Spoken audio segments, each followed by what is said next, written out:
नमस्कार, जोहार। आप सभी को मेरा यूट्यूब चैनल हिंदी की पाठशाला में आप सभी का बहुत बहुत स्वागत है। आज हिंदी व्याकरण की एक बहुत ही चर्चित विषय वो है अलंकार को लेकर के आज मैं आप सबों के बीच उपस्थित हुआ हूँ। तो चलिए आज हम अलंकार पर चर्चा करते हैं। तो सबसे पहले अलंकार का अर्थ क्या होता है वो समझ लीजिए। तो देखिए, अलंकार शब्द का अर्थ ही होता है चमत्कार। यानी कि चमत्कार, कैसा चमत्कार? जैसे ये कविताओं में जो चमत्कार उत्पन्न होती है, जैसे आप इसको परिभाषा को समझिए। जिन काव्यों में शब्दों एवं अर्थों के माध्यम से चमत्कार उत्पन्न होते हैं उसे अलंकार कहते हैं।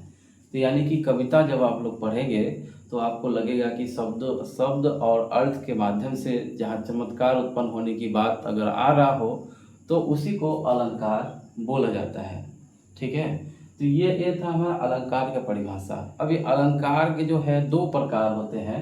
वह एक पहला होता है शब्दालंकार और दूसरा होता है अर्थालंकार। तो देखिए, अलंकार के ये दो प्रकार को हम लोग को ठीक से समझना होगा। तो देखिए, शब्दालंकार का जो परिभाषा है वह है जिन काव्यों में शब्दों के माध्यम से चमत्कार उत्पन्न होते हैं उसे शब्दालंकार कहते हैं। ठीक है, यानी कि आप कविता जब पढ़ेंगे, अगर आपको उस कविता में शब्दों के माध्यम से अगर आपको चमत्कार नजर आए तो आपको वहाँ पर समझ जाना है कि वह कौन सा अलंकार है, शब्दालंकार है। ठीक है, फिर जो है अर्थालंकार। अर्थालंकार का अर्थ होता है कि जिन काव्यों में अर्थों के माध्यम से चमत्कार उत्पन्न होते हैं। ठीक है, मतलब जब कविता में आप पढ़ेंगे तो पढ़ने के बाद अगर आपको लगेगा कि नहीं, यहाँ पर अर्थ के माध्यम से कुछ चमत्कार उत्पन्न हो रहे हैं तो उसको जो है अर्थालंकार कहा जाता है। ठीक है, तो ये था शब्दालंकार और अर्थालंकार की परिभाषा। अब हम आगे बढ़ते हैं। तो देखिए, शब्दालंकार के भी प्रकार है। तो शब्दालंकार के देखिए वो तीन प्रकार है, आपको याद रखना पड़ेगा। शब्दालंकार के कितने प्रकार हैं? तो वो तीन प्रकार है। पहला प्रकार है आपका अनुप्रास अलंकार। ठीक है, पहला है आपका अनुप्रास अलंकार, दूसरा है यमक अलंकार और तीसरा है श्लेष अलंकार। ठीक है, ये तीनों अलंकार को जो है आप लोग को याद रखना पड़ेगा।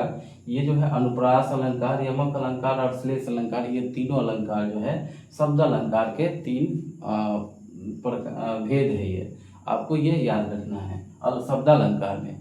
अब आते हैं अर्थालंकार। तो देखिए, अर्थालंकार में भी जो है 5 प्रकार हैं। ठीक है, ये पांचों प्रकार आप लोग को जो है कक्षा 9वीं और 10वीं की तैयारी करने के लिए ये 5 शब्दालंकार के 3 प्रकार और अर्थालंकार के 5 प्रकार, ये इतने प्रकार जो है आप लोगों को याद रखना पड़ेगा परिभाषा के साथ। तो देखिए, इसका जो 5 प्रकार है, पहला है आपका उपमा अलंकार, दूसरा है आपका रूपक अलंकार, तीसरा है आपका अतिशयोक्ति अलंकार, चौथा है आपका मानवीकरण अलंकार और पांचवा है आपका उत्प्रेक्षा अलंकार।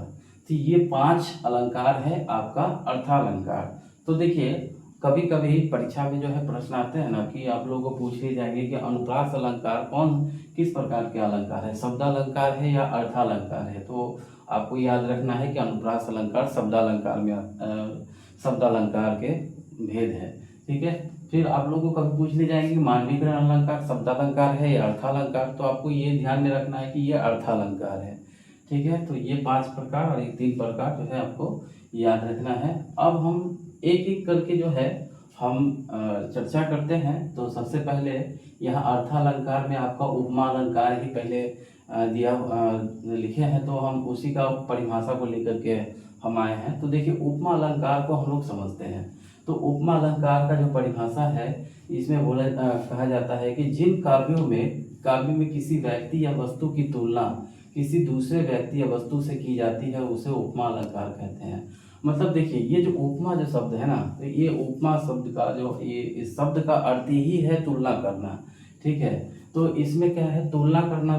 तुलना जो करता है तो वो किस तरह से तुलना किया जाता है। तो यहाँ पर देखिए, परिभाषा से आप लोगों को समझना है कि जिन काव्य का मतलब कविता में कि किसी भी व्यक्ति या वस्तु की तुलना जो है किसी दूसरे व्यक्ति वस्तु से अगर की जाती है तो उसे जो है उपमा अलंकार कहते हैं। ठीक है, ये था हमारा इसके जो है परिभाषा। ठीक है, जैसे यहाँ पर जैसे बताया गया है, जैसे यहाँ पर राम का मुख चंद्र सा सुंदर। ठीक है, तो यहाँ पर देखिए, यहाँ पर राम क्या है, राम एक व्यक्ति है और उसकी राम का मुख का तुलना किससे किया जा रहा है? चंद्र से किया जा रहा है। जैसे देखो राम का मुख, ये किसका मुख की बात कर किया जा रहा है? राम का मुख। राम का मुख किसके समान सुंदर है? सुंदर है, वो है चंद्र के समान सुंदर है। ठीक है, तो यहाँ पर राम की मुख की तुलना किससे किया जा रहा है? वो चंद्रमा से किया जा रहा है। तो यहाँ पर एक व्यक्ति की तुलना जो है वो चंद्रमा से किया गया है। तो ये इसलिए ये जो है ये पूरा जो पंक्ति जो है, ये पंक्ति जो है आपका उपमा अलंकार है। तो ये है। अब उपमा अलंकार के भी 3 प्रकार है। वो है सॉरी क्षमा कीजिएगा, उपमा अलंकार के 4 प्रकार है। वो पहला है आपका उपमेय, दूसरा है उपमान, तीसरा है वाचक शब्द, चौथा है साधारण धर्म। तो हम फिर आगे की वीडियो में मैं जो है आप लोगों का प्रत्येक यहाँ जितने भी शब्दालंकार और अर्थालंकार के जितने भी भेद दिए गए हैं, सबके जो है परिभाषा और भेद के साथ फिर अगला वीडियो में मैं आप लोगों के बीच फिर उपस्थित होऊंगा। तब तक के लिए आप सभी को बहुत बहुत धन्यवाद। अगर हमारे YouTube चैनल पर जो वीडियो अपलोड किए जाते हैं, अगर आपको अच्छा लगे तो आप हमारे वीडियो को शेयर कीजिए, लाइक कीजिए, ज़्यादा से ज़्यादा दोस्तों को शेयर कीजिए। तब तक आप लोग स्वस्थ रहिए। बहुत बहुत धन्यवाद।